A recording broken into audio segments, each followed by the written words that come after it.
Hello, and welcome to Attackers of Opportunity. This is your DM, Michael, and I'm about to play some D&D with some friends of mine sitting around a virtual table. We're actually going to start tonight sort of a somber note. The heroes the last few weeks have been struggling, trying to find an ancient necromantic artifact and find a way to destroy it. They had spent a bit of time with the almost reinvigorated hero, Berios Silverthrust, one of the ancient heroes that had fought the Necromancer Lord in the first time. However, in the destruction of the necromantic artifact that Berios held, Berios began to age rapidly, gaining years for every handful of breaths of the party, until he was brought finally home to Knos and his family estate there, where he gasped a few last breaths, was able to say goodbye to his son, who had been acting as the leader of the Silverthrust family, and with that he passed somewhat peacefully in his sleep. The heroes had spent 3 days at the Silverthrust estate until the funeral was held. So tonight we're actually going to start at that funeral. The party has been gathered and you all have been walked deeper into the ground under the mountains of Knos, deeper than the city that you all have been staying in, off towards what the dwarves refer to as the Valley of the Dead. As you are following the procession with Berios's old body now held on a wagon being dragged at the front of the procession, you all see a number of headstones, crypts, and other markers of the dead. You can see in the far distance, which while you guys are deep underground, so it's hard to tell directions, it is south of you. You see a almost castle that has been built, and as you all are walking, enough of there are enough other dwarfs around that you're able to fairly innocuously ask, and it's told that that castle is actually where they have put the nobility and the leaders of Knos, and it's where they've been buried and interred, so that they still have status in the afterlife as it exists. Dicky, no doubt, is proceeding along with this, playing his bagpipes, a mournful dirge as the procession continues. It appears that almost the entirety of the Silverthrust family has arrived from wherever far parts of the corner. It seems that the entirety of the Silverthrust family has arrived from whatever far corners of the globe that they have found themselves, as this is really sort of a unique event. They had thought for a while that Berios had been dead and hadn't realized that, or most of the family hadn't known that he was sort of eking along in a retirement home, and certainly almost no one knew that he had been restored to his youth, his vigor, his vitality through the side quest, the Venerable Home for Heroes, and to now have been brought back to one of the great noble figures, the one that has brought so much reputation, glory, and wealth to the family, and they are all here to pay their last respects. As the procession draws near to its final destination, you all see a number of tombstones, a number of markers, and a statue of a dwarf, and it's about double-sized for the dwarf. So still not nearly as large as Valak, but it is, but it is still a monument, and it has carved or etched into the stone of the base platform beneath the statue the family name of Silverthrust. The statue itself is a dwarf standing with sword and shield, with the shield out in front of them and the sword kind of crossed down with its point into the ground, standing as a bulwark, as a guardian, as a defender, and that is something that has been a statement in their family. The funeral itself progresses. A handful of the Silverthrusts, most of them older and elderly themselves, get up and share a few remembrances of Berios that they had from when they were a child. A couple of them remember fondly their favorite uncle who would come in, and one of them talked about this giant gem that they were given, and at the time they didn't realize that it was a small, like, amethyst kind of stone, but for a child to be given it by their uncle and hold it in their hand, it felt like it was baseball sized to them, and they felt that they were super rich when it was worth maybe 4 or 5 gold, but it was still a powerful memory in that nephew of Berios. The funeral begins to get to its ultimate conclusion. A priest comes out and speaks words over Berios's body as it's being lowered into the ground. If any of you want to, I'm Michael, I'm offering you to the players. If you wanted to say anything, now would be the time. I know that Berios only around you guys for a couple of games, so you might not have any words, but if you do, now would be a time to speak. I feel like I knew him, like I was him. So weird. I wonder why that could be. Like we have this really strange soul bond. I think of this as I play a mage amazing grace. On your sort of bagpipes. Yes, as a dirge. Yeah. After a few more moments, the body is brought down and stones are begun to be piled over the hole that the body has been laid into. Everybody give me a perception check if you'd be so kind. Got my glasses on. So. This is more auditory than visual. Oh, then that won't work. Got my ear glasses. 18. Loading. 10. Colby, you got an 8 plus your perception bonus. 13. This is plus, I think, 4. What did I get? A 14, so 18. Oh, there you go. Okay, so Dickie with the 18. I'm sorry, Heather. What was Moonbeam it? got an 18 too. 18 as well. Okay. So the two of you, as the stones are being stacked, you hear a almost skittering noise coming from the effective west of you all. It seems like it's a slew of small claws clicking and clacking across the ground. And it sounds like it's coming towards us from the west. Yes. What is that? Wait Well, for it. We look. Yeah, Okay. we'll turn. Yeah. So you turn. Most of you have dark vision, yes? I know Coleman doesn't, but they do have some torches and things that will sessional. So there's at least dim illumination around you out to 50 or 60 feet. Those of you with dark vision, though, you begin to notice as these figures about 2 foot tall start to come out of the shadows. They seem to have 3 feet and 3 legs upstretched above them. Their body is really just sort of a ball. And as they begin to get closer to you still, you see that actually at the top of their head is their mouth full of jagged fangs, opening and closing as they move towards you. Don't Well, they- like that. No. Is this normal? Is this part of the ceremony? The dwarves, alerted with the question, all turn and shout, "Rock blight!" And weapons start getting drawn. Torches are thrown down on the ground to free up hands. And we're going to drop into combat, but it's going to be almost more skill challenge because individually these creatures are not a threat to you, but there's a wave of them rolling at you. Gotcha. So if everybody could roll me an initiative, and then we'll go through sort of a skill check combat here. Aha. Oh no. Well, at least that was just for initiative. I got a 4, which is so sad. I'm gonna put that die away. Take 5. Yeah. No, it's supposed to be. I don't know why it won't roll with advantage. Okay. Oh, you can change that. Oh, you said I did. It didn't work. So You did. 14 for Dorian. All right, and 13 for Valak. That makes a 22. Nice. Well, I rolled your initiative on your sheet. Oh, initiative. I was saying skill checks. I'm using athletics. Gotcha. What? No, I rolled your initiative on your sheet. And you Oh, got I got you. 13. Yeah. Thank you very much, sir. no problem. Did you do Moonbeam? I had a 4. All right, and Ooh. Dickie. 5. Hey, yeah. Which is sad because we were the ones that heard it first. Yeah. We're too busy going, but that's normal. This is normal, right? I can put my bagpipe down. Hold on. Yeah, oh god. All right, so Maeve goes through. She drops what she's holding, draws her bow, fires a shot, catching one, and the maw actually catches the arrow and almost starts to consume the arrow just as fast as it's coming into impact. Dorian, what are you doing as this wave of about 25 of these little creatures come rolling at you? 25 of them. Mhm. Do they have eyes? They have some sort of sensory perception. You can't see well enough to see their eyes as they're running at you. Okay, well, in that case, we'll go with the old standby. Eldritch Blast. Alrighty. What? I'm going to take a shot at the one closest to us, and I'm going to try and push it back onto its buddies, so it hopefully does like a domino thing. Great. That's what I'm thinking. Down the charge and trying to break up their momentum. That's great. All right, here we go. And I get 2 of these. Okay, that is a 23 to hit. Absolutely. Okay, 7 damage and 10 feet back. Gotcha. Yeah, you go through and you knock this creature's body back. It hits the ground and rolls as its fall, and 3 more of these creatures lose their footing behind it. Okay, and I'm going to do the same to the next best one. Gotcha. You see that there's a cluster of 5 or 6 of them almost starting to form a wedge as though they're running one just a little bit faster. So you target the first one. Yes, it's like bowling. Yes.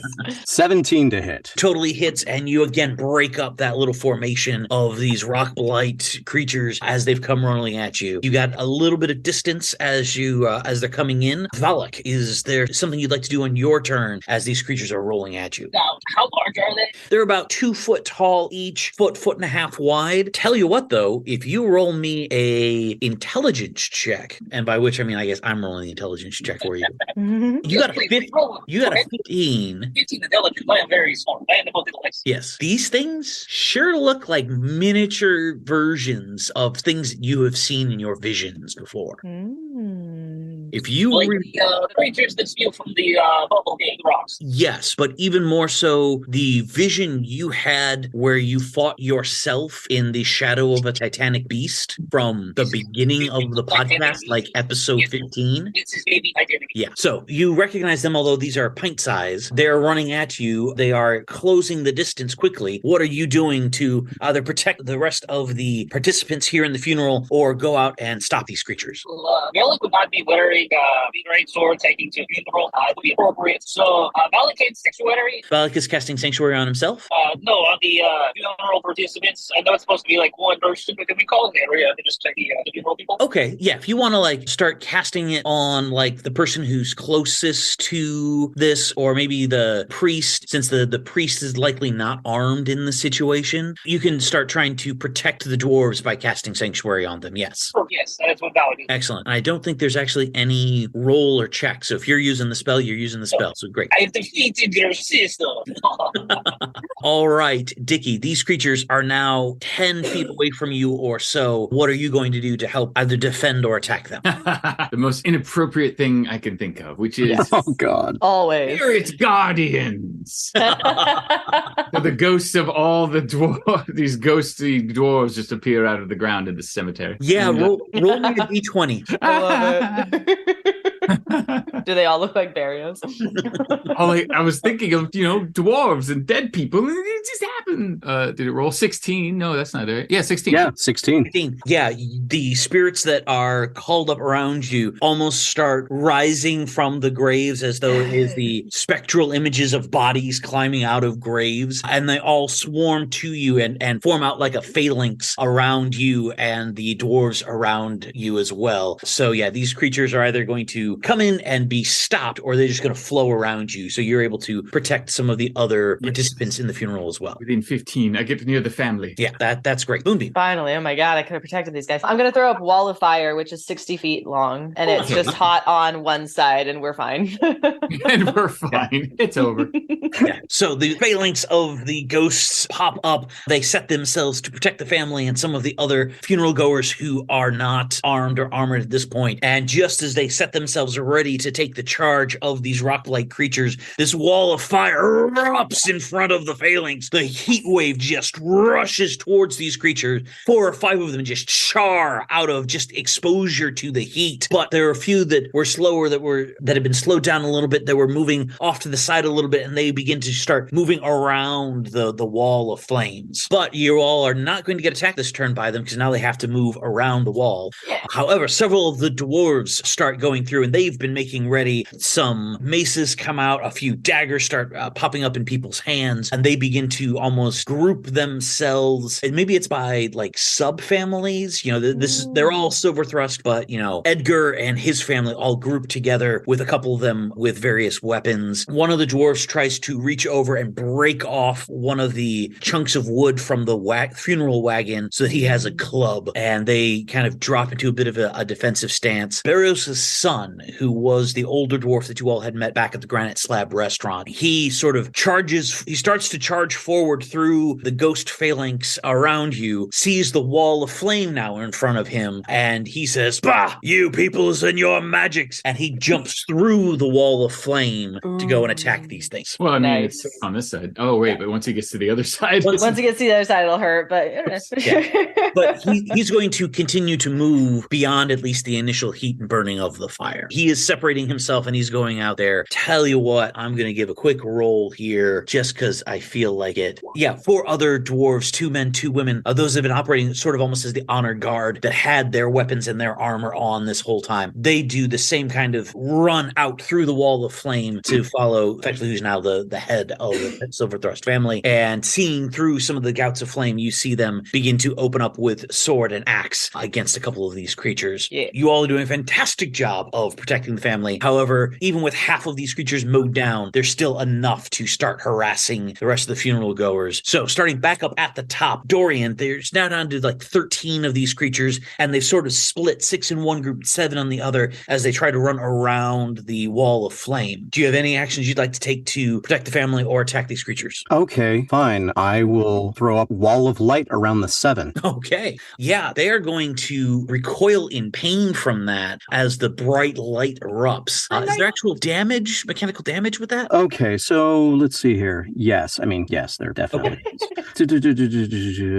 And are you kind of creating this as a donut around them? Yes. Okay. Yes, that was my plan anyway. Okay, so, and everybody can see just fine now. You're welcome, Dickie.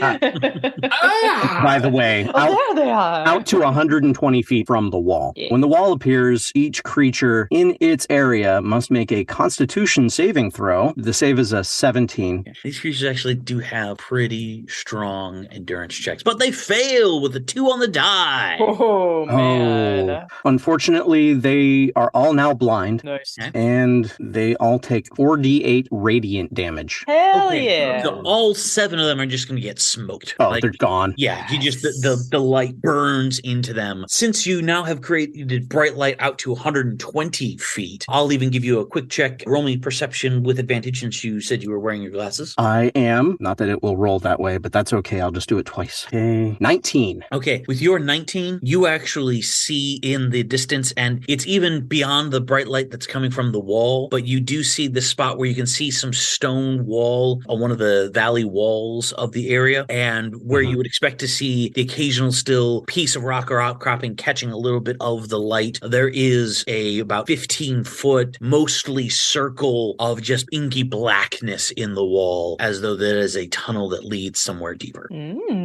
I pointed out to everyone, there's a tunnel right there. It is a good distance. It is probably 250 to 300 feet away. It's not right there. Okay, way back in that tunnel then. Hey, look, over there. Wait, The black void, and it's not a cat. I see it, you may not. Right.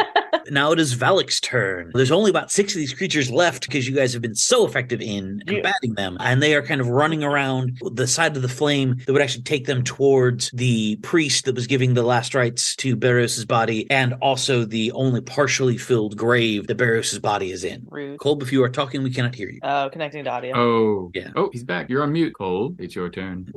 It's your turn. Do what you want to do. Balak, we need your stones. No stone. Well, while we're not fighting, Okay. anyone have Well- spell magic? What do we need it for? I just was wondering. No.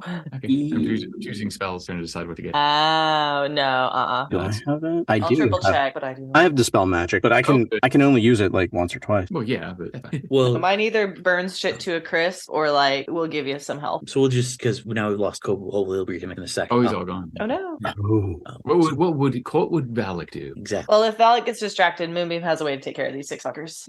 So Volok, seeing that so many of these creatures are dead, will step forward with his greatsword towards where they are going to come around the wall of flame and be ready to check them with the broadside of his blade, swinging like a golf club if any of them come around the wall of flame. Yep, checks out. Yep. Icky! Any of them get past the wall of fire? They are coming around. We'll say that probably 4 of them will be outside of Valik's strike range. How far away are they from me? At this point, because they had to run around a 60-foot wall of flame, Yeah. they are probably 30 to 35 feet away from you. Oh, all right. I move 5 feet towards them. Okay. Because I'm just waiting for them to enter my Oh, that's right. ghost shield. Mm-hmm. Gotcha. And in fact, as you take the couple of steps towards them, the special guardians, spirit guardians? Spirit guardians. Actually, I don't even move towards them. They have go out 15 feet anyway, so I just stay where I am. But yes. Well, if they go out 15 feet and they're 35 feet away from you, you'll have to move a little bit. No, so if they move 30 feet, how fast are these guys moving? They're moving at about 35 feet on their speed. Oh, I was just saying, if you walked like 20 feet towards them, your spirit guardians are going to go with you, and then suddenly they'll Oh, that's right. I can do that. Oh, yeah, because of the beginning of their turns. Okay. Yes. Okay. I walk 25 feet towards them. All right, and as you walk 25 feet towards them, the ghosts around you begin to march, and almost as though they were marching in time to a drummer beat that only they can hear, all of their legs seem to be moving in that same structured pattern as you walk your 25 feet over. And as these creatures start getting close to them, the spectral guardians raise up their swords, axes, clubs, and start laying into these beasts as they come running around the flame. Valak punts off a couple of them with the broadside side of his blade, and there is one last one while Moonbeam comes up to the plate. Oh, Moonbeam's gonna shoot it with the arrow if there's only one left. Okay. With my pretty short bow that little Dickie got for me. Cool. So let's see. Will a 28 hit? Oh, yes. Great. Oh my god. Should we roll damage? No, you catch it, and your arrow goes straight through its round body, just kind of pincing out the side. So now you have a rock blight shish kebab Yes. on your arrow. Excellent. What Moonbeam always wanted. After another moment, the walls can kind of expire out. The spirit guardians will be up for a while as well, but eventually it'll peter out. The funeral procession will start putting itself back together. The head of the Silverthrust family will kind of look left and right, and he'll seemingly spot the dark opening as well, and he'll turn around and march up to all of you and go, okay, so I didn't want to have to ask this of you all. We're on it. You read my mind. My duty is to get these people back into the city properly protected. I would love to go down there and find whatever nest that these things came out of. But if you all have it, thank you. Mm-hmm. When you all get back, the feasting and drinking will almost certainly still be going on. And for whatever reason it takes you a couple of days to get back, we'll make sure the feast is here for you. That's what I like to hear. Mm-hmm. Okay. So with that, the procession starts to pack up and begins to move back as you all are kind of left here looking at this dark opening at the edge of the valley. Now, as a note, I'll say there's a lot of tombs of dwarves here. If you all were all about the looty loots, there's probably stuff that you could find that's only, it's premature archaeology as opposed to grave robbing. I like that. Moonbeam's down because I was wondering. I mean, I think it's safe to say that Maeve is probably already on that. 100%. that's where she 100%. is. While everyone was distracted, she was probably already. They're like, yeah, they got this. Ooh. Yeah, shiny. Let me do a percentile. Percentile, if you truly want to loot in the area. Yeah. If Valak sees anybody doing that, right. he will definitely oppose it. So perhaps You can try. I'll do Valak makes stealth. a perception check versus a stealth, or stealth versus passive perception. I love it. Good luck. I got a 22 stealth. He had a 19 perception. Yeah. So Valak yeah, is coolest. in all of the flickering, and maybe Valak is trying to watch Maeve a little more, so Moonbeam is able to sneak around. I'm just Well, a Valak crazy is little very fairy. distracted. He is like getting stuff ready to go, figuring out how he's going to get his equipment from the city since we're going into this, since we're not just doing funeral anymore, we're now going adventuring. And he also looks like trouble, very trouble. Mm. Dorian will probably start walking before everybody else and be like, come on, let's go. Let's go on an adventure. I just hope they have bacon when we return. I do stay to document the people buried here and anything of interest that people outside of this area would like to read about. Okay. So, Moonbeam, if you would give me your percentile roll for the looting. I am not making this up. It is 69%. Hey, nice. Nice. Nice. I was very so I was like, yes. Nice. Okay. It's turned into South Park. Yeah.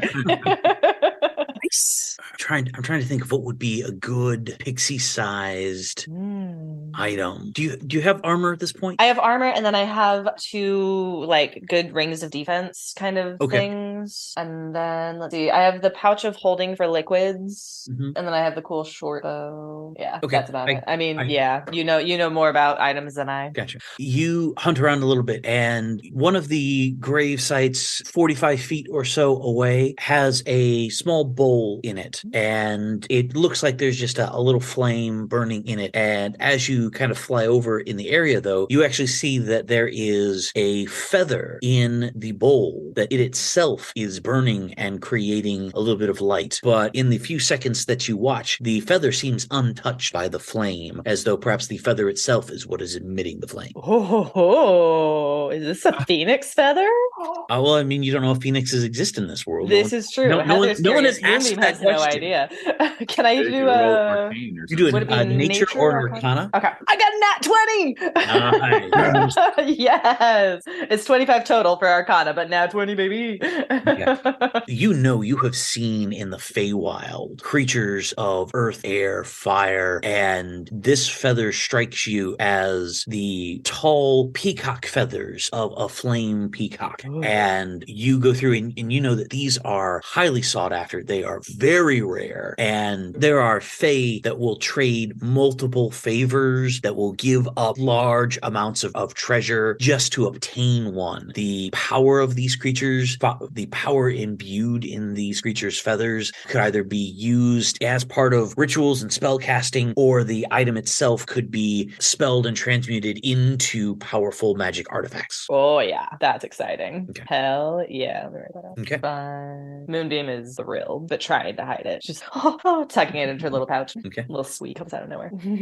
Okay, so it is going in the pouch, so it is not going to emit light out, correct? Yeah, I want to put it in the if it's okay to put it in the little pouch of holding since it's small, or is that specifically just for liquids and like potions? Well, it's supposed to be potions and things like that, so that it doesn't burn up your other stuff. We'll say that you can stick it in there for now. It'll hold it, but after 8 hours or so, it might try to expel anything that is not a liquid or a potion. Gotcha. So you got a few hours with it. Perfect. Awesome. Sounds good. Okay, excellent. So Valak was looking rather disturbed a moment ago. Yeah, crap, he's behind me. I probably don't notice that at all. Yes, Velik is disturbedly following Dorian into the tunnel, dressed in his Rouse Day best with his ceremonial robes, and troubled, very troubled. Follows Dorian, all troubled. Like kicks a rock. Does he make like Marge Simpson sounds like?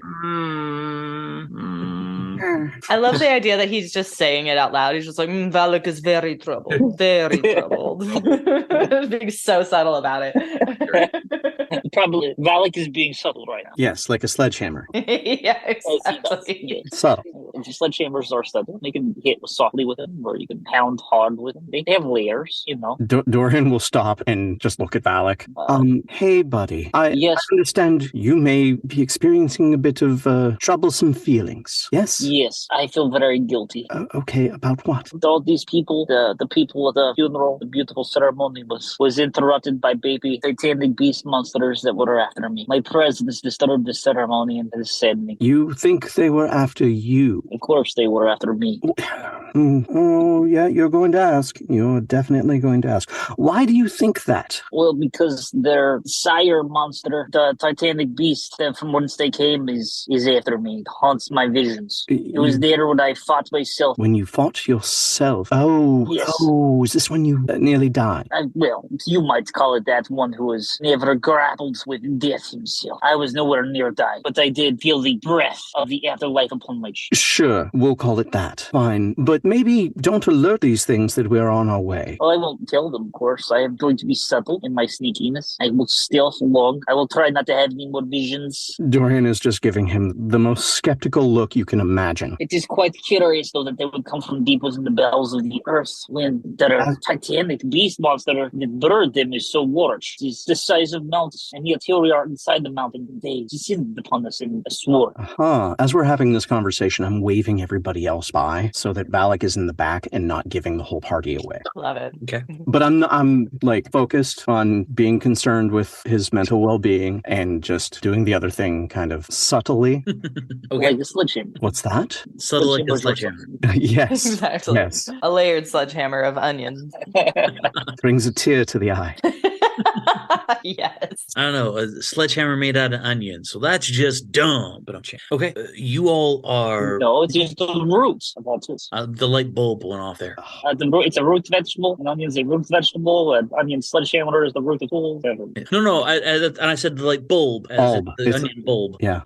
You said it went off. Obviously, it should have been on. And so you all are progressing towards the dark opening here. And Valak, I'm happy to say that you have your sword or your armor. You know, you had your robe of Rao on over the armor or something like that. Absolutely not. Okay. I would not be wearing that to a funeral ceremony. Okay. I'd be wearing this is D&D, but this is D&D with style, with purpose. Okay. Right? Okay. Yes. All right then. You are clothed and armed and armored as people have decided for themselves. The entrance to the kind of tunnel that leads leads off here is about 15 feet wide, and there is rubbled stone on both sides of the opening as though something had either tunneled out or part of the wall had collapsed, opening into the tunnel. It's a little hard to tell, but it is all dark stone around you, and as you've come a little bit closer with, I'm presuming, a light source for Dickie, if no one else, you all see the kind of rough edges of this opening and this tunnel that kind of leads down at a fairly noticeable angle deeper into the ground and starts to curve off to the right at about 40 or 45 feet away from you. Assume you all proceed down? I'm going to listen first. Okay. Roll me a perception check. Just a reg. Do you have a torch, Dicky? 19. I have dancing lights. Perfect. So Dickie's always throwing a party. Yeah, I'm constantly in a disco. At a 19 auditory perception, you get what almost sounds like a little gurgle with gas escaping, as though if you've ever been laying on someone or next to someone and their stomach kind of gurgles for a moment and there's that kind of, gurgle noise. You hear that coming from the ground. From the ground. So literally Daisy all the time. I'll clarify. You are hearing that sound from deeper down this hallway that you all can see. Sounds like a large person with indigestion. You hear that? I don't know what that is, but I'll check it out. Maybe the mountain has indigestion. Is this perhaps a volcano? Is it getting hot? You could roll a nature check to try to think if this is the right kind of mountain for it to be a volcano. And anyone could roll that if they'd like. Moonbeam doesn't care. I think the I'll keep going. dwarves are smarter than to put their homes that close to a volcano, so It's a good power source, though. The temperature remains unchanged as you have approached this opening. Excellent. Do you proceed down the rough-hewn rock corridor? Oh, yeah. yes. Mhm. Excellent. I think Moonbeam was the most curious. Oh, yeah. Moonbeam's just going to keep going until she runs into something to hit. Gotcha. You proceed down this corridor, and the footing is rough but fairly manageable here. As I noticed, it is a noticeable angle down, so you are heading deeper and deeper through all of this. You get to kind of that curve at 40 feet or so away from the opening, and it again slopes back down and around, and you get the impression that there's a little bit of twisting and winding that's going to be happening here. You walk for 5 or 6 minutes, and then this smell starts wafting, and it is a foul odor that is hitting your senses. It smells like rotted flesh that is decaying. Pausing in case Valak wants to turn on his divine senses or not. But there's a lot of rock around, and divine sense only works through line of sight. Yes, and no, because it doesn't seem like very useful here. Okay, in case you wanted to activate it, I just wanted that pause. Okay. Moonbeam will slow down as soon as the smell hits and kind of wait for the rest of the group to catch up, because that's not fun times. Oh, maybe bog, maybe underground bog, Maybe? Bog. Does not smell good. Do you have bog in Fairyland? No, it doesn't. Be If this careful, is you that, get though, your it doesn't sound good. You can get feedstock, so be very careful. Oh, well, I'm not really worried about that unless it's in the air, but that's good to know for you guys. I just keep following. Is Lil Dicky leading the charge at this point? I don't know if that's wise. It's I mean, not, but it'd be great. He's the one with the dancing lights. So That's that true. Makes All right. no sense. Here we go. Oh, see, okay. If I must, I shall Let's do the take thing that makes no sense. Mhm. Yes. That's all right. I will detract their attention. Good. Oh, actually, I don't need these on me, so I just put them in front. Like Smart. 20 feet in front of me. Very smart. Okay, another... Valak will take the lead. Be careful. Stay behind me, friends. I turn around to go, follow me, and Valak just goes, out of the way. Oh, Stay behind me. I'd say Moonbeam's on your shoulder, Valak. Okay, another I 25... feel much safer with Murder Pixie there. Yeah. Another 25 feet or so pass, the smell getting worse, and the lights that Dicky has placed out ahead of you all begin to illuminate what almost looks like a bubble of stone had formed up and then popped and then was beginning to melt and decay away. So it is these edges of almost tar or goo around beginning to just continue to fall away towards the ground. The smell is almost at a noxious level here. People would like to give me investigation, arcana, or nature checks to try to figure out what the hell this is. They would be welcome at this time. I just got another nat 20. Well, Nice. I will rely on your info then. Yeah. Was that a nat 20 nature or nat 20 arcana or what? I'm going to go with nature. I don't think she's looking for Arcana stuff right now. Okay. I got a 17. I rolled low. 17 arcana? Oh, sorry. You said investigation too, right? Yeah, investigation, arcana, or nature. Investigation. Okay. Will you roll Valak's Arcana, please? Sure. Got a 0. Yes, I know exactly what this is. You rolled a 1 and had a -1 arcana. Okay. I'll throw up an Arcana. Just so we get all of our bases covered. Yeah, why not? I'm going to start 17. Okay. I'm going to start with Valak's 0. Yes. You've heard that wizards have all sorts of bubbling oozes and goo in their laboratories. No doubt that if you were able to bottle this, you could sell it to wizards or give it to wizards and get all sorts of favors from them or lots of cash from them. Like, you're sitting on almost a gold mine of magical residue here. You're certain of it. Literally, this is wizard goo. So that's what they call it these days. So Dorian and Dicky, both with 17s, investigate and arcana. The 17 investigate, you are kind of looking at the overall tableau here with your dancing lights, and you're trying to see, it almost looks like this is something that went as a small pocket, a small boil, and grew out into this space to encompass most of this little natural rock cave formation here. And as it was pushing aside some of the rock, it created almost this 3/4 of a circle out, pressing things out before it fell back and collapsed in on itself. With the arcana, with the brief description of the stone blight that you'd been given before, you are able to piece together and very much assure yourself that this is how these rock blight creatures are getting into areas. These pockets, these boils, these bubbles are popping up and spawning off these creatures that will then go and run and cause mayhem and havoc. Crit nature. So what was the total nature number? 21. 21. Okay. So you're able to figure out a lot of what those guys are as well. And I'll add in that creatures like this do not seem natural. They are nothing that you've ever encountered in the Feywild before, nothing you've seen. The memory jog that you get is you heard these old tales of swarms of creatures that would kind of hive up and then expand out like locusts, covering the ground, devouring everything in it that they get their claws or hooks or fangs into. And that millennia ago in the Feywild, there was some kind of creature that was the word devourers that were kind of spraying out like this. And the Feylords cut off a section of the Feywild to bind these creatures off and created its own plane where these creatures theoretically consumed whatever was there. This is not similar to those tunnels, though, we've been coming from. No, these are much smaller. Like, this seems to be a tunnel you also could walk through, as opposed to the 60-foot in diameter tunnels that you all had previously encountered. This is something else. Okay. You've not yet solved that mystery. That mystery is still in the offing in future chapters. Mm-hmm. Yes. Whenever Maeve is not here, I will look into it. She's a scary cat. Thank you. I'll be here all day. As you all are exploring this, though, you notice that there is an opening at sort of the base of the goo back towards the wall that if you all kind of crouched down, you could probably crawl your way through deeper into the underbelly of wherever this boil, this pock had come from. How much further does it seem? That's hard to tell. You're able to put your dancing lights in, and if I recall correctly, you get 3 light sources, and they all have to remain within 20 feet of each other, and one of them has to remain within 20 feet of you. I think something like that anyway. Technically 60 feet. Yeah. So you are able to kind of put your head down, still staying as much outside of the goo puddles as possible, and shoot your lights down this kind of crawl space. And it looks to be fairly goo covered for at least the 60 feet. Does it look like it goes on for like hundreds of feet? It goes on longer than the light will stretch. Dang. I could try to do a dimension door. Oh, that's true. Has anyone touched the goo yet? Do we know if it's like acidic or anything? I didn't want to put that you all, like Valak reached out and started shoveling goo into his pocket or something.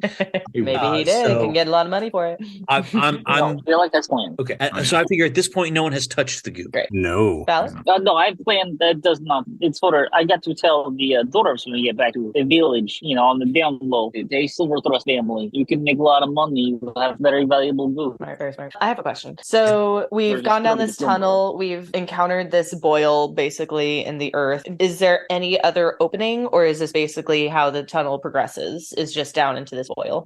So the boil has popped. You're getting the residue of the boil. Oh, is the boil perhaps similar the the shell of the rock egg. The shell of the rock egg. Yeah, it's, it's the little rock egg that explodes and like all the bad things come out and harass my village. Oh, that. Yes, absolutely. Yes. Oh, I know what this is. Velik, What is it, so Velik's village, when Velik was not as old as Velik is now, we were blighted by these creatures, and they have these like eggs kind of thing, like rock egg thing, and it breaks open. And then these creatures come out, little baby Titanic monster blades, and they eat everything. They shoot up and they destroy village stuff and kill people and big harassment. There's a problem. So can we destroy them? Well, we did, though, right? Like we killed a bunch of them, and they're easy to beat, like, no problem. But what about going to the source? Mm-hmm. Well, good question. I thought Big so. Titanic monster, I don't know. That's why I asked. Right thing.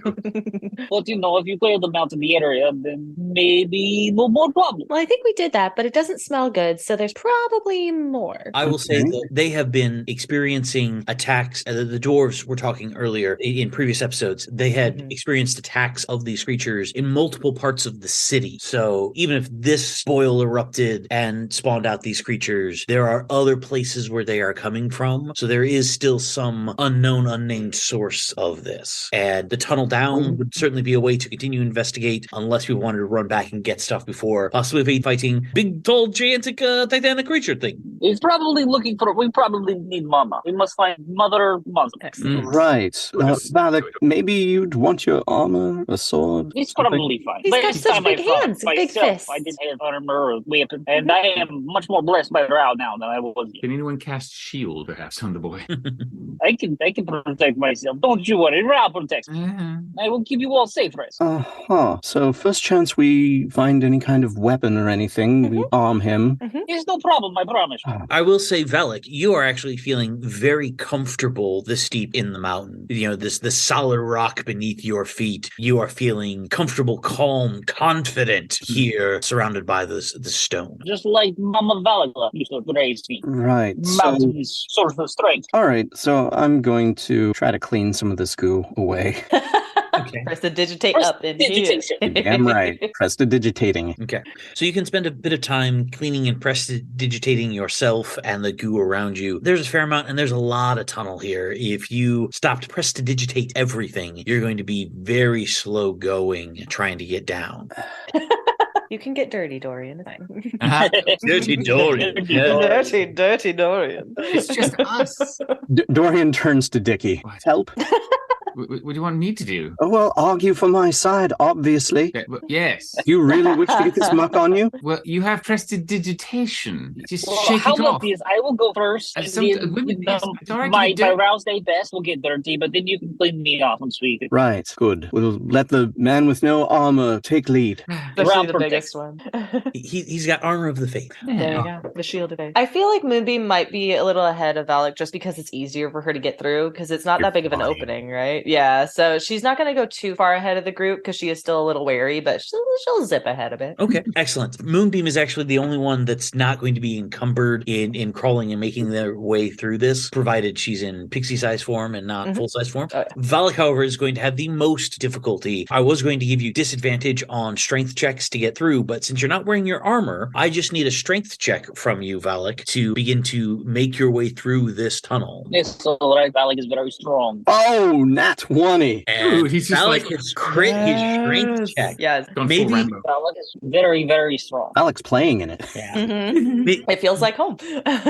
Maybe it's Told you, this is no problem. maybe it's the goo is just giving you enough like slickness to just Over. slide It's like through. K-White jelly. What? Sure. Yeah, you're able to just slide right through this opening and with some control. It's not like you're just on a slip and slide and going. You got some control of how you're moving here, but Doing you're a not Tarzan. you're not having much difficulty with it. Dorian and Dickie, please also give me strength checks as you are kind of crouching. Or, sorry, it should be athletics. I know you guys are both really good at athletics. Are you mocking her? Maybe. No, she never would mock you. This is where Dorian Unheard of. and Aha. myself differ. Oh, yeah, you rolled a 17. Great. I know where And a this 17. So with my -1 athletics, Yes. I got a 7. Wow. Better than I expected. expected, honestly. I mean, I have a +1, so I don't think that really gave me the 10. It's the dice hate.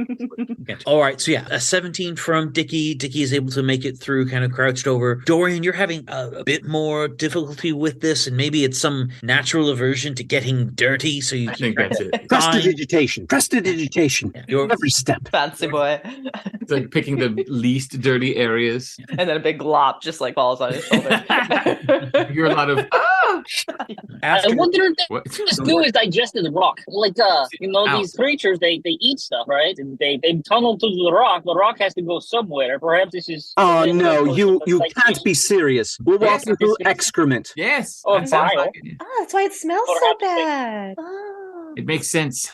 I hate Fascinating. everything. Everything. Tell None me, of this how is does it good. feel? How do you feel? Well, it's all right with me, but Lies. That is a lie, sir. I've had some adventures, my friend. Yes, and Straight you up wish thought you you were were gonna in do a, it. you wish you were in a spa right now. I know it. Well, if you don't have the crawling through excrement of a rock-eating monster, then you don't enjoy the spa as much, you see? No. This is your pre-spa engagement. Like a pre-spa preparation ritual. This is the absolute worst. I can't believe. Hold on. All Prop right. slower. Perhaps Breaking this imagine you're in a spa and this is a mud bath. Yes, Mud that's bath it. does not smell like this. I know the difference. Yeah. Unless it's a very pricey, special, rare mud bath. It takes pride in its awful smell. I know what you're trying to do, and it's not working. Not even a little. No. Well, maybe for half a second, but no. I tried. I'm gonna cast guidance on myself and try to move quicker. all right. You are able to, after about quarter mile of this goo-ridden tunnel. Hell yeah. I need a wisdom saving throw from everyone to just bear up under the impossibility of so much stone and darkness around you. You really can only see the tunnel that you're in. But Valak, you will have advantage on this wisdom saving throw for reasons. Wait, we're kind of grouped. I'm probably outside of it. That's fine. And once Oh. again, Say Valak has an aura. Yeah, I'm happy Yes. with all you guys having the aura. Oh, okay. whoa, we have to be within 10 feet of him? I think 30. 10 or 15. Well, I got a 19. So. Plus 3. Plus 3? Oh, come on. Wow, that makes sense. Oh no. You're like, pooh! I rolled a goddamn 1. So that's Plus 3. okay. So that's a total of an 8. I got a 1-1, so it's a total of 14. All right. Valak got a 27 on his wisdom saving throw. Hell yeah. That's a 30. I'm the most wisest, intellect, bravest Valak of all. And Moonbeam. 19. 19. Plus the 3 is 22. Okay. Yeah. Dorian, Can't believe I'm walking through shit. you Okay. are under fairly immense personal stress in this moment. I don't want to force your character to feel away, but I believe that you have a panic is arising in you in just the claustrophobia of all this rock around you. Ugh. Okay, yeah, Dorian just stops. You okay there, buddy? Oh, fuck You- this. I'm Right. For a moment, Dorian, it's hard to tell. Like, wait, which way's up, which way's down? Like, your perception starts twirling around you a little bit in this moment, and your head feels like it's pounding. You hear the thundering in your ears. he crouches down and he's just holding his head. He's I knew kind it. of done. He's kind of done with this all. I wish I'd taken No. Do you want to go back, Dorian? Yes. Which way is Ah. back? I don't even. this way. Forward is back. What? I think what is the happiest song or sound? What is your favorite tune that makes you feel good, that gets you inspired? I don't know. The sound of not walking through shit. Ah, I can do that. Here's what we're going to do. I cast silence. Okay, I don't so know if that now he can't even hear his own heartbeat. Yes, but now he Lord can't hear the Steinbach. shit. I might have a safer option. Too late. Too bad. Lord Now he freaks out more. Good. Oh, good. I mean, I suppose now it's just a pressure that you're feeling with your heartbeat in your ears, as opposed to actually getting that faux sound of your blood pumping in your ears. You would be able to tell that he's probably hyperventilating at this point, Nope, can't hear but it. you couldn't hear it. So, But you can't hear the squishy squish. but it kind of looks that way. He's like, Michael, and he's sort of slowly just shaking his head like, no. Cole? under my level 1 spells or cantrips, can you read them off me real quick? Because I'm trying to remember the name of a specific spell. Divine Favor, Shield of Faith, Sleep, Divine Smite, Cure Wounds, Heroism, Sanctuary, and Ceremony. What was before Cure Wounds? Divine Smite. Before that was Sleep. Never mind. I've got it. I cast Minor Illusion every 5 feet that he goes. So it looks like he's crawling on top of wine or cotton candy. Cotton candy. I like that. I will also say, Cole, the Heroism spell, the first. That's what I was trying to think of. Heroism. Yeah, a willing creature you touch is imbued with bravery. Yes, First that's what I was trying to think of. I didn't hear you reading the list. Valik will place a hand on Dorian's. I guess he can reach back. So we're in a small tunnle. Reach around Dicky and try to pat Give Dorian's Dickie the old knee. reach around. Mm-hmm. Oh. Of course he did. Well, we yeah. have been companions for a long time. It's the least he could do. And pit Dorian's knee. And when he pits Dorian's knee, he casts heroism discreetly. Well, he can't hear you use the activation words because he's had silence cast on him. So Yes, but I don't he don't necessarily want to like everyone to know that he's casting heroism on Dorian. He wants, help Dorian save some face here. okay. Is he stuck in? Are we all in the tunnel, or is he just still in it and we're out? Or? Well, you all are still in the tunnel at this point. Narratively, you'll soon be out of the tunnel, but at this point, you're still in the tunnel. Right. Who can go on ahead faster? Who's at the lead anyway? Moonbeam. Moonbeam. See how much further till we get out. I'll stay with Dorian. I have an idea. Okay. She zips out. Okay, roll me a perception Moonbeam. Valak casting heroism on Dorian. Dorian, give me another wisdom saving throw with advantage this time, and then we'll go to Dickie's idea. Wisdom saving throw with advantage. All right. 18. Yeah. Well, no, 20, 21. 21. You hit a point where you are trying to focus on your breathing to get a little under control. It's not quite there yet, though. And Dickie, How much further, Moon? I got 16 on perception, so 16 on perception. You zoom ahead, and you're traveling for probably about another minute at your top speed. got it. And at about 600-700 feet away, the tunnel begins to widen out a bit, and the goo here seems drier and older. So you're at about 600 feet away for the rest of the tunnel. Perfect. There's no way I heard you then, Dickie. Oh, Echo. Yeah. I imagine Dorian probably starts to freak out when he realizes he can't speak. Oh yes, I've stopped that. Oh. Okay. Because that didn't really seem to help. I haven't. Oh. Tell you what, buddy. Ooh. If you can go another 150 feet or so, we can dimension door to the other end. Yeah. Mhm. And Moonbeam, I'm sending messaging to you using message. Perfect. Is that what you say? Oh, wait a second. That's only 120 feet, isn't it? Mm. I guess I do nothing. Well, Moonbeam, I'm gonna use my pixie dust to make this like wider opening glow. I'm gonna do fairy fire and just like so it's at least visible. I like it. Then, yeah, back at you all 600 feet away, a little bit of glimmer of light erupts in the darkness down the hallway. It's a little more than a flicker at this distance, but there is something. Okay. Right. We can do it. I hope I do not say this again anytime soon, Lord Dorian, but you must go towards the light. Follow me as I go towards the light, friend. Go towards the Okay. light. Okay. Let's just move. I'll just breathe and move. Breathe and move towards the light. Into the light once more. I have a spell for this. I can't use it. I can use it for somebody else. Calm emotions? No, it's the floating disc. You can't. No, it follows me. That's right. It can't follow somebody else. Oh, yep. So I can't How big like is this tunnel? Oh wait, never mind. Wrong character. I thought I had levitate. wrong character. Yeah. Go ahead. Yeah, that happens a lot. Yeah. It's okay. I'm just gonna trudge through this. I'm gonna do my best. Let's go. Let's just. All right. Okay. All right. It ends, right? There's an end. Moonbeam's keeping that fairy fire going as long as she can. I have it up to a minute, so if y'all hurry, you can see it. I Yes, try to move. And then the after- heroes play platinum ring. when we get in range, Crawl, crouch, wallow through the muck of these titanic devouring beasts, making their way deeper into the bells of the mountain, heading towards unknown dangers. But they do Disgusting. so bravely, without hesitation. Lord Dorian guards the rear as he moves inch by inch, making his way through this disgusting excrement and bile of these creatures, without flinching or reservation. They get closer to the ring of fairy fire. Maybe the silence Deeper again. and deeper. on someone else. But I feel like it's help motivating us, like the anger is just Dimension door, let's go. Woo! Okay. So when you get close enough, finally seeing the specks of light in the distance thanks to Moonbeam, Dickie, you are able to activate Dimension Door, slide a little bit through with the little bit of grease and goo on your feet. You pop out, boom, you are now in a much larger chamber at the end of this. Valak, you are able to take the Dimension Door as well if you'd like. Yes? Yes, of course. I'm not going to turn my nose up at free transportation. Gotcha. You pop through as well. For Dorian, for just a fraction of a second, you are the only person in this hallway, but the Dimension Door is directly in front of you. I lean into it. You pop through as well, and suddenly Moonbeam, your three compatriots are here, and presumably Maeve is, maybe already somewhere here in the shadows. Yep, but the rest of your compatriots have now popped in just a few feet away from you. How are they all looking? Prestidigitation. I was going to say a little like wet dogs with black ichor dripping from them. Except for Dorian. You've never seen Dorian move so quickly with prestidigitation.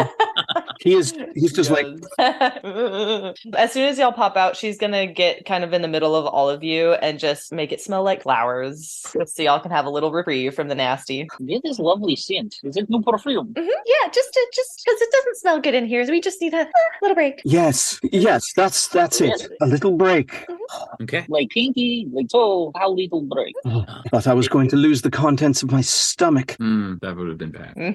I don't think we would have noticed, to be honest. Just to describe the chamber that you all are in at the moment, thanks to Dickie's dancing lights, the area around you is illuminated. Perhaps for one of the first times ever a surface-dwelling creature has been in this part of the depths. A natural cavern formed underground centuries, if not millennia, if not epochs ago. This ground has remained mostly untouched and certainly unexcavated, unutilized. There's been no miners that have even come anywhere close to this area, this depth. So congratulations. If this was a video game, there would be like, achievement unlocked in the upper corner, subterranean exploration or something. Yes. You all are the first, call it living, sentient creatures from the surface that have potentially ever been in this chamber. The chamber itself is about 45 feet wide for where you're at. It runs, again, you're kind of almost in an alcove of half-curved rough stone in this area, and you can see that beyond this, there is a still much larger chamber open. Something will have a perception check from everybody while you're here, but you do have a moment in which you can breathe and recover a little bit at this time. And while you're in this kind of brief rest, the perception checks will happen. 25. God, I'm getting some good ones today. Yeah. I rolled 1, 2, and beyond that. Hold on, perception. 13. What'd you get? Oh my god. Oh, you said Oh my advantage. god, wow. It's a nat 20 for 28. Woo! You see everything. Wow. You perceive everything. Gotten used to this place. Yeah. Yeah, Dorian's the low at 13, which is still a great number. So you all are able to prestidigitate yourselves, clean yourselves up quite a bit here, standing in this large rock alcove, all rough-hewn stone, the ground underneath your feet, fairly level, but rough, clearly not worked stone in any way, shape, or form. And as you all have been resting here for just a brief moment, cleaning yourselves up after progressing down this tunnel of goo, you notice, and first Dickie, followed just a moment later by Valak and Moonbeam, and a second later by Dorian, you hear almost this wheezing as though Dickie was preparing to blow on his bagpipes, and there's that like first filling the bagpipe of air kind of noise. That was a terrible attempt at a bag, but oh well. It's a good wheeze. Valak turns towards Dickie and says, I don't think now is the time for music. It's not me. Oh god, what is that? Someone else playing bagpipes. Prepare. Some kind of diaphragm. A very slow current of air moves in the space with a little bit of a noise, as though a very slow breath has occurred. The mountain is alive. The earth breathes. There's something nearby. I hope we're Something not very big. in it.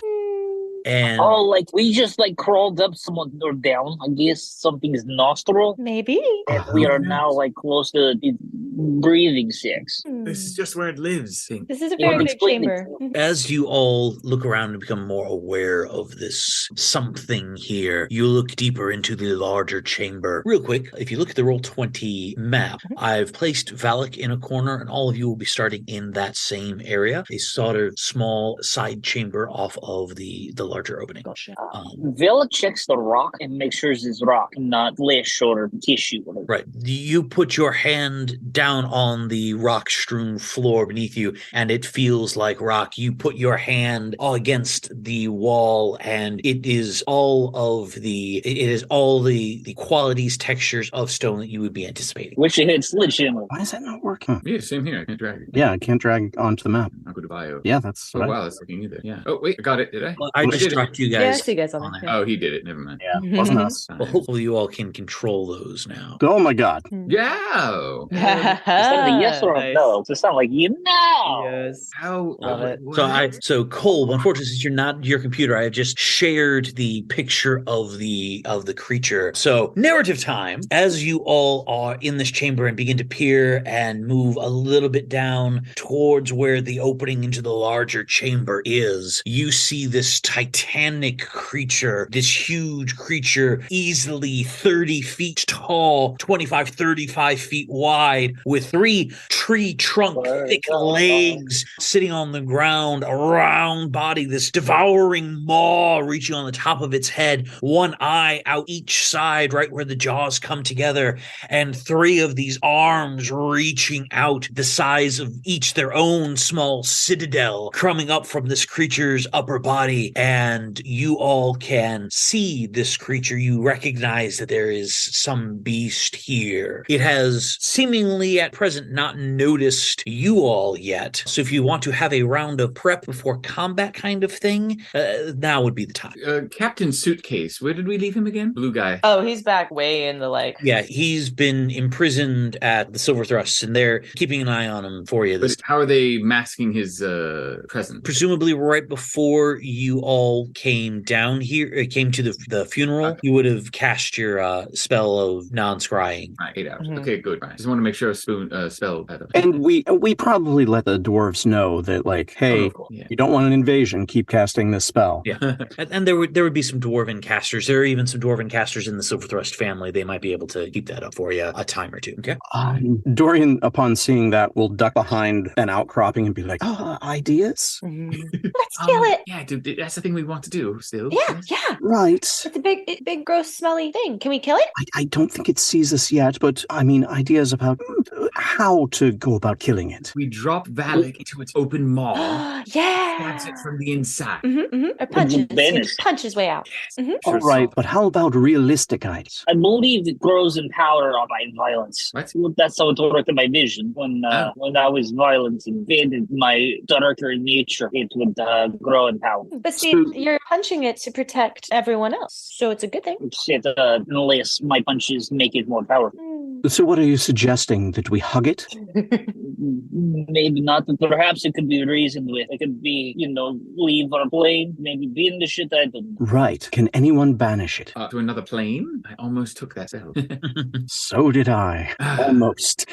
I mean, I could cast Shatter. I mean, that's just straight up attacking.